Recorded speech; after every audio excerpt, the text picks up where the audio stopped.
عليكم، مرحبا بكم في فيديو جديد. معكم هند من سافر مع الاكل الخاصه بالطبخ. اليوم ان شاء الله غادي نقدم لكم حليوه ديال العيد، حليوه اللي هي مالحه صابلي.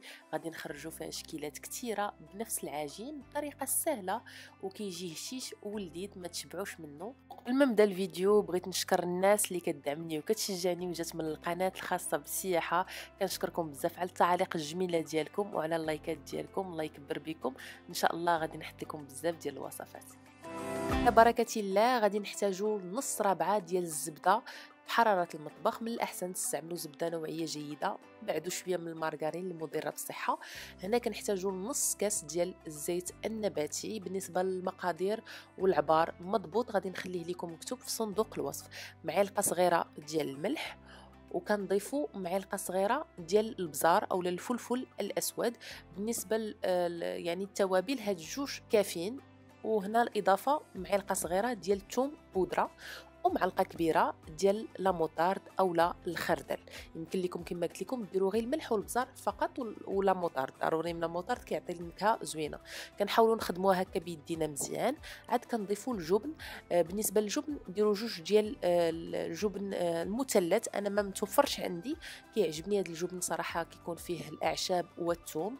انا قلت لكم ديروا غير المثلث عادي هذاك الجبن اللي عندنا. وكتضيفوا بيضه كامله. هنا كنخلطوا المكونات مزيان بيدينا، كنحاولوا نخليو هذاك الخليط متجانس. تشوفوا المكونات جد بسيطه، ملي كتجمعوا مزيان ولا كتخدموا مزيان هاد المكونات. كنضيفوا الدقيق. هاد العجينه ما فيهاش الخميره. بالنسبه للدقيق تقريبا خدا ليا واحد 300 غرام ديال الدقيق. غير هو نتوما تقدروا ديروا على حسب عينكم ميزانكم. راكم كتعرفوا بعض المرات كاين الدقيق اللي كيشرب، كاين الدقيق اللي يعني كيكون شويه ما كيشربش. فغير كتحسوا بها الجمعات، ما خاصش العجينه تكون قاصحه او لا تكون رطبه بزاف بحال هكا كتجمع لينا في اليدين، ما كتبقاش تلصق صافي. وكتكون العجينه جاهزه. بالنسبه للناس بغيتوا تخدموا بها بحال هكا بدون اي اضافات كيمكن لكم. انا فضلت انني نقسمها لثلاثه ديال الكويرات. الاولى درت فيها شويه ديال البهارات ديال السمك الحوت، ودرت فيها شويه ديال الحار، كيبقى اختياري يعني كل واحد يدير النسمه اللي بغا. انا درت شويه ديال البهارات ديال الحوت مع شويه ديال الحار، غير شويه كيف كتشوفوا راس معلقه، وشويه ديال التحميره اولا البابريكا باش كتعطيني هذاك اللون وحتى الطعم.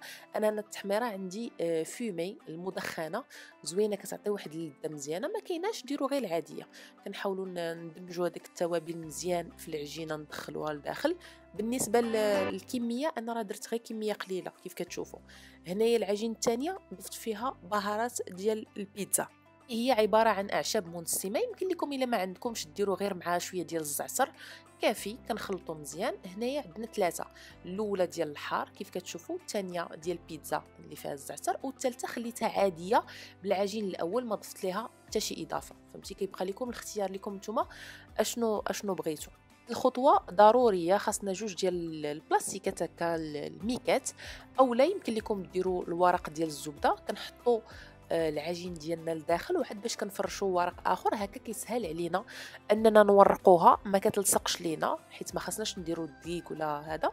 وكتجينا سهله. دائما هذه هي الطريقه ديال الصابلي، سواء الصابلي الحلو او لا المالح. صافي كتبداو تسرحوا فحال هكا. السمك ما خاصوش يكون غليظ وما خاصوش يكون رقيق على هذا الشكل. انا بالنسبه ليا دخلتها واحد شويه للثلاجه بما سرحت الكويرات الاخرين، عاد باش بديت كنخدم فيهم هكا باش ساعدتني ما تكونش يعني هكاك رطبه بزاف. وبالنسبه للكميه راه هاد الكميه اللي درت ديال الزبده، رابعه ديال الزبده، خرجت لي تقريبا واحد جوج ديال لاطات. وطاوات ديال الفرن. الا بغيتو ديروا رابعه، هي في الاصل كتكون رابعه ديال الدقيق.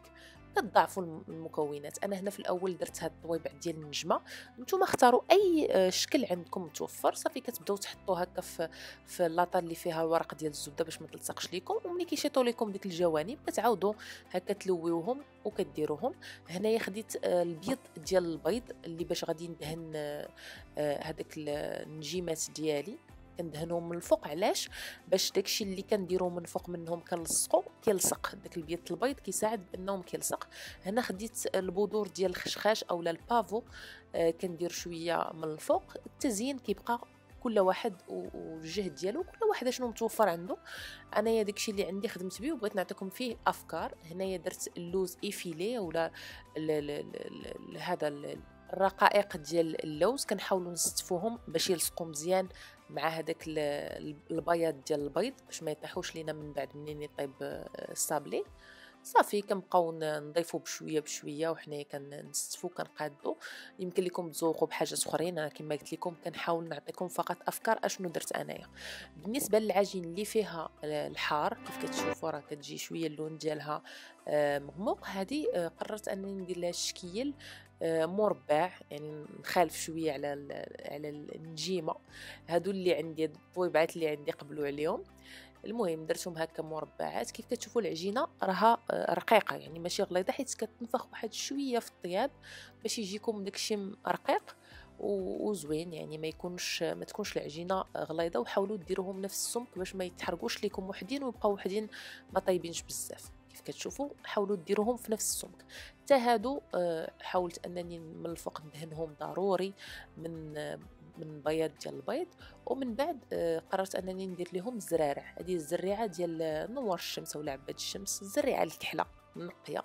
كيف كتشوفوا درت شويه من الفوق حتى هي راه مفيده وزوينه صحيه.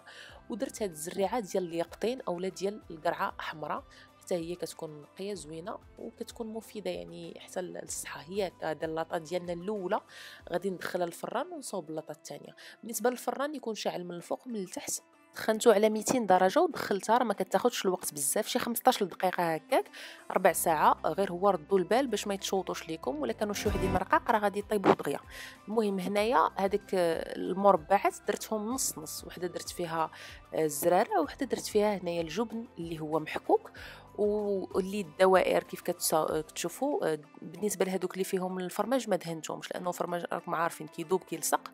هاد الدوائر دابا حاولت انني ندير لهم البيض البيض من الفوق، ودرت لهم هنايا واحد الزيتونه كحله اولا غير دائره ديال زيتونه كحله ودائره ديال زيتونه خضراء وشويه ديال الجبن الموتزاريلا فوق هكا. عطيتها واحد الطابع ديال البيتزا بما انني درت فيها لداخل التوابل ديال البيتزا. والنص الاخر درت فيه شويه ديال الزنجلان اولا السمسم، وضفت ليها شويه ديال الحبه السوداء كيف كتشوفوا اولا الزنجلان الاسود. المهم هادو هما الشكيلات اللي صاوبت انايا. حاولت ان كل عجينه قسمت العجينه على 3، وكل عجينه وحده درت فيها 2 ديال الاشكال، بحال باش خرجت 6 ديال الاشكال هكا باش كتجي مزوقه. الا ما كانش عندكم الناس بزاف كتحطوا واحد البلاطو ولا كتحطوا واحد الطبيصيل فيه بزاف ديال الشكيلات، الناس كتشوف بعينيها بزاف ديال الشكل راك مصاوبه. هذا ما كان يعني ساهله، ما خداتش ليا بزاف ديال الوقت، دغيا دغيا تقدروا توجدوها. نتمنى تكون عجباتكم الوصفه. راه جايين بزاف ديال الوصفات ان شاء الله، استناوهم. كنشكركم بزاف على الدعم ديالكم على المشاهده. كنقول لكم عواشركم مبروكه وعيد مبارك سعيد، والى فيديو جاي ان شاء الله. السلام عليكم.